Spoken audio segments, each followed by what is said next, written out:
Queridos irmãos e irmãs, hoje estamos celebrando o segundo domingo da Quaresma, né? Já vamos avançando na nossa caminhada de preparação para a Páscoa. E os textos nos colocam diante do tema da fé, né? E a fé é um assunto complicado hoje, né? Porque a humanidade tem dificuldades hoje de confiar, né? Nós somos extremamente desconfiados, né? Tanto que na nossa arrogância, né, nós pensamos que todas as coisas precisam ter lá a sua comprovação científica, né? Enchemos a boca para dizer aquilo que é cientificamente comprovável, né, e aquilo que não é. E esquecemos que nessa coisa da ciência existe um grande espaço, uma lacuna tremenda de explicações que a ciência não consegue dar, né? Se formos perguntar estritamente para a ciência o que é o amor, a ciência não vai conseguir explicar. Se formos perguntar à ciência o que é a paz, a ciência não vai conseguir explicar. Se formos tentar pedir à ciência a explicação sobre o que é a vida, a ciência pode descrever a vida, mas não vai conseguir explicá-la.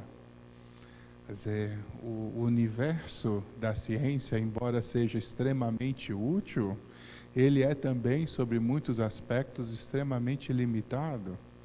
Procurar a comprovação científica de todas as coisas é, em certo sentido, uma ingenuidade que vem da arrogância, muitas vezes adolescente do homem, de achar que sabe tudo e que conhece tudo e que quer dar resposta para tudo. A fé é um passo diferente. Não é ignorância, como muitas vezes a ciência quer dizer, mas a fé é, sobretudo, uma confiança. E uma confiança que se tem a partir da credibilidade de quem atesta, né? A fé ela é uma experiência testemunhal. São Paulo dizia que a fé entra pelos ouvidos, né? Significa que a experiência da fé implica, sobretudo, na acolhida do que um outro tem a dizer, exatamente porque confiamos nele. No nosso caso, a fé é, sobretudo, uma confiança naquilo que Deus diz. É belo olhar hoje o texto de Abraão, lá nos princípios, nos primórdios, né, da experiência da fé. E ele que escuta da parte de Deus um chamado exigente, né, e de observância, que é a oferta do próprio filho que Deus havia dado a ele. Abraão, mesmo sem compreender, na confiança de quem pede, leva o seu filho até aquela montanha para oferecê-lo em sacrifício. É onde Deus para ali Abraão e diz que justamente pela confiança dele, ele vai ser pai de uma multidão, né? E dessa multidão vai sair também para o mundo inteiro a bênção, que é o próprio nosso Senhor Jesus Cristo. Mas a fé é um passo de confiança. Aquele que dá, né, a Abraão o seu filho amado, né, é aquele que pede também o filho e é aquele que devolve a Abraão o filho ressignificado na experiência da graça. E a gente precisa parar para pensar nisso, né? Um filho simplesmente para nós é, em certo sentido, algo pequeno. Um filho para nós em Deus é algo que completa a experiência da promessa e que traz plenitude. Dar passos na fé implica muitas vezes não ter a explicação das coisas. Dar passos na fé implica muitas vezes não compreender tudo, mas acolher aquilo que Deus vai propondo, de modo que nós possamos ir interpretando na experiência da nossa vida aqueles que também são os propósitos de Deus. Eu digo de experiência pessoal isso, né? Eu fico, quando eu olho as coisas todas da minha vida, eu sempre penso nisso, né? A minha vida é um mistério colocado aí diante da graça de Deus que vai agindo e que vai orientando as coisas. Um dos grandes discernimentos que eu costumo fazer na minha vida em relação às coisas que acontecem nela é justamente de olhar aquelas coisas que eu não escolhi, mas que Deus colocou, né, como propósito para que nós pudéssemos nos deixar aí conduzir por Ele. Me lembro ainda, né, nos estudos, quando me pediram que fosse fazer os estudos em Roma. Eu nunca nem tinha pensado, né, em sair do país e de repente o Senhor me leva para essa experiência lá. Quando eu volto, me pede a experiência na formação. Na casa onde eu fui formado. Se tem uma coisa que eu nunca planejei na vida, foi a condição em que eu estou hoje, né, de presidir a casa onde eu recebi a minha formação sacerdotal. Nunca, a gente quando está no seminário pensa em arrumar uma paróquia, né, ordenar padre e fazer a nossa pastoral. E de repente Deus vai conduzindo as coisas, né, da maneira como Ele acha melhor, né. Isso tem uma coisa que eu já entendi, né, e que eu permito que aconteça mesmo, né, é que a minha vida seja conduzida mais pelo querer de Deus do que pelo meu. E eu vejo que dá muito mais certo do que se eu tomasse as providências e decidisse as coisas por mim mesmo. Nós vamos vendo que a obediência, embora ela seja exigente, né, embora ela nos demande sacrifícios e muitas vezes movimentos que nós não estamos dispostos a fazer, a obediência a Deus, né, e a fidelidade também a Ele nos coloca uma condição curiosa, né, de poder depois entender o quanto é melhor a nossa vida fazendo a vontade de Deus do que fazendo a nossa própria vontade. E eu posso atestar isso com muita tranquilidade em relação a todas as coisas que eu tenho vivido na minha vida. Então, quando eu penso nessa dinâmica da fé, a fé é sobretudo uma confiança, eu digo, nem sempre uma compreensão plena, mas uma confiança, né, de colocar a nossa vida à disposição, né, de quem nos convida a essa experiência da fé, justamente pelo reconhecimento da autoridade de quem nos convida a essa experiência. Fé é, sobretudo, crer em Deus, né? E aí precisamos, pelo menos, ter a clareza de ver onde Deus fala, né? Deus fala na Sagrada Escritura, né? Deus fala em nossa consciência, né? E eu nunca deixo de ter em mente isso, né? Na Gaudium et Spes, no número 16, nós ouvimos dizer lá que a consciência é esse núcleo secretíssimo, sacrário do homem, onde Deus fala. Então Deus fala na nossa consciência, a gente deve sempre agir segundo a nossa consciência. Deus fala através da revelação na Sagrada Escritura. Deus se mostra, né, a cada um de nós conforme aquilo que também é a possibilidade da graça. E a liturgia de hoje nos coloca diante dessa realidade da fé como uma realidade que ao mesmo tempo se revela, mas se esconde, né?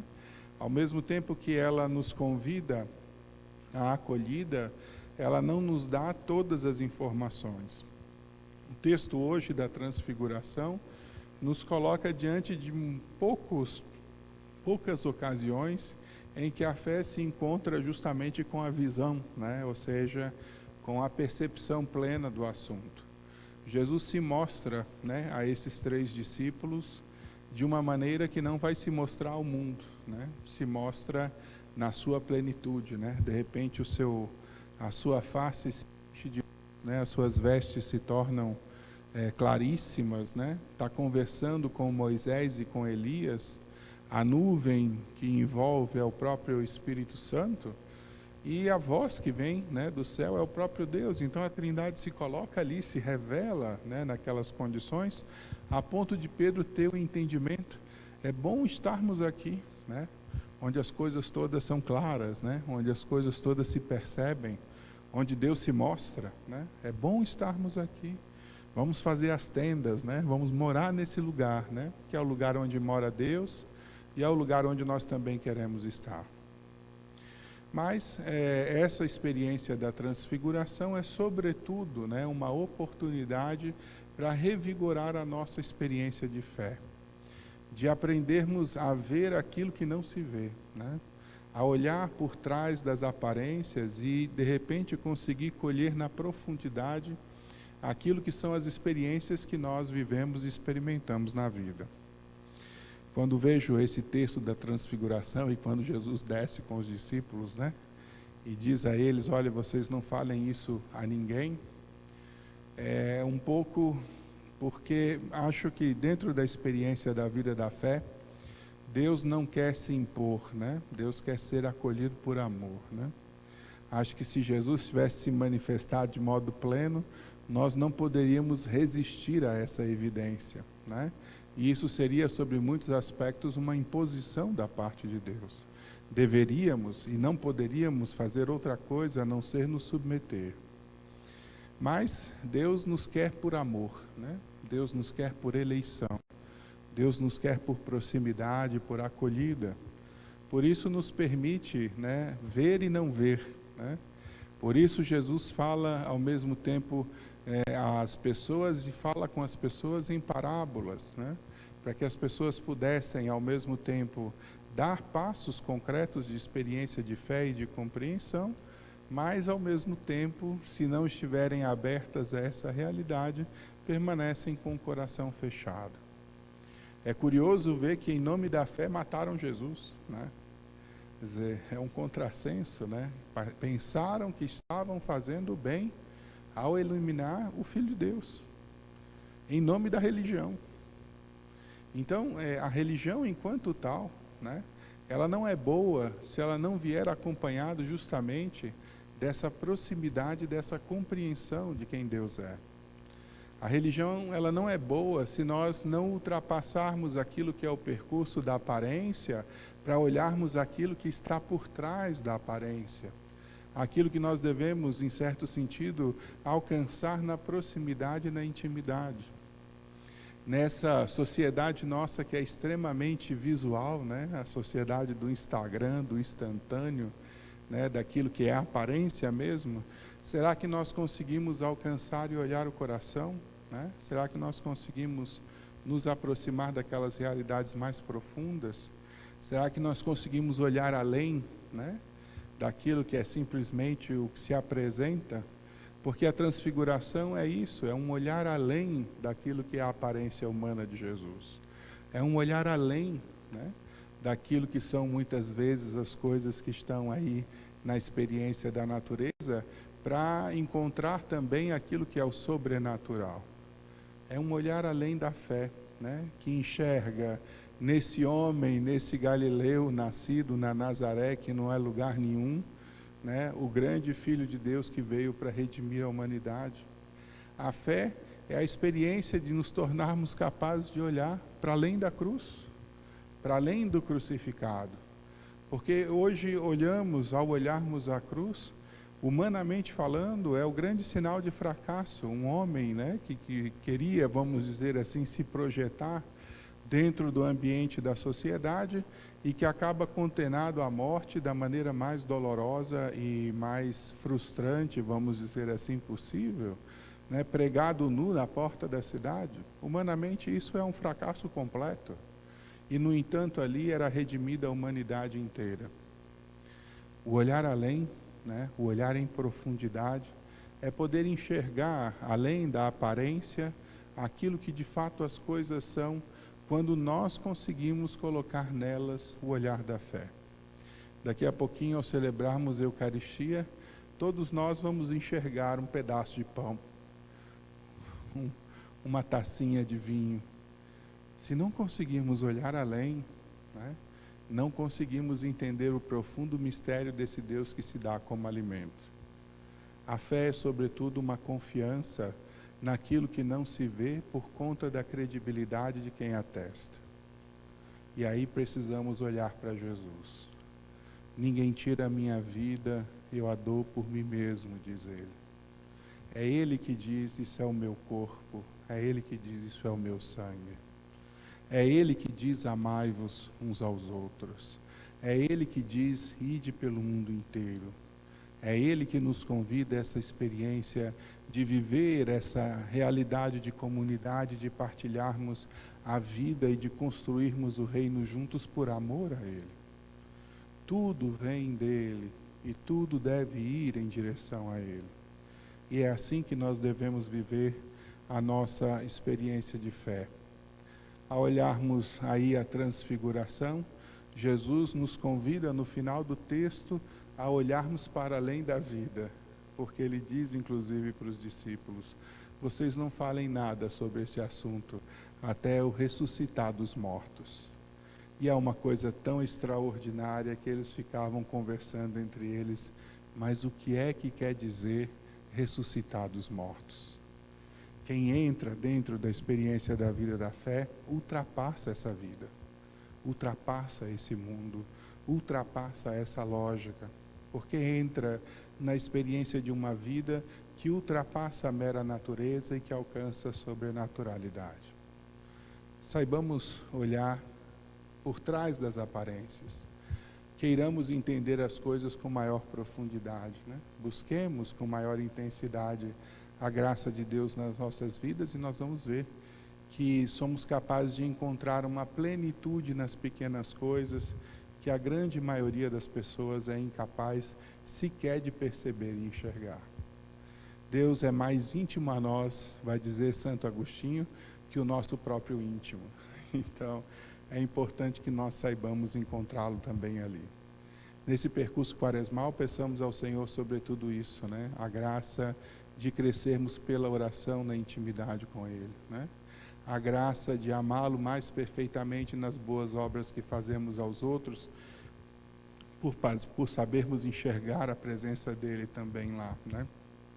E a graça de, na abstinência, sabermos renunciar àquelas coisas que são, por mais que apetecíveis, coisas meras desse mundo, a ponto de podermos alcançar realidades mais profundas na nossa vida de fé e podermos viver também a experiência de plenitude. Amém? Então, hoje nós também estamos celebrando bodas de ouro, né? 50 anos não são 50 dias, né?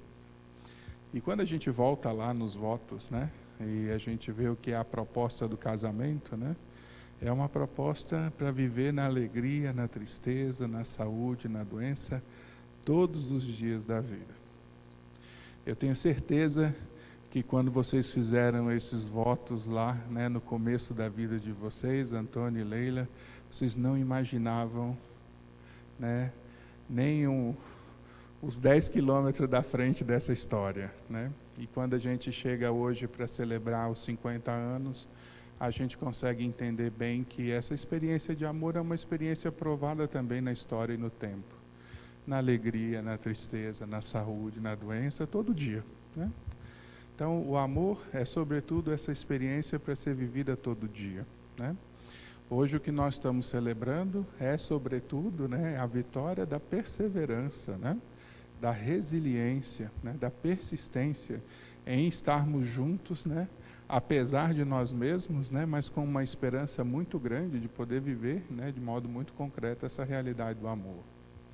O amor não é romântico, né, como é aí às vezes a ilusão e a idealização das pessoas, né? O amor é sobretudo uma oferta cotidiana, né, de nós mesmos, onde nós nos esforçamos sobretudo para superar, né, os nossos limites e os limites do outro.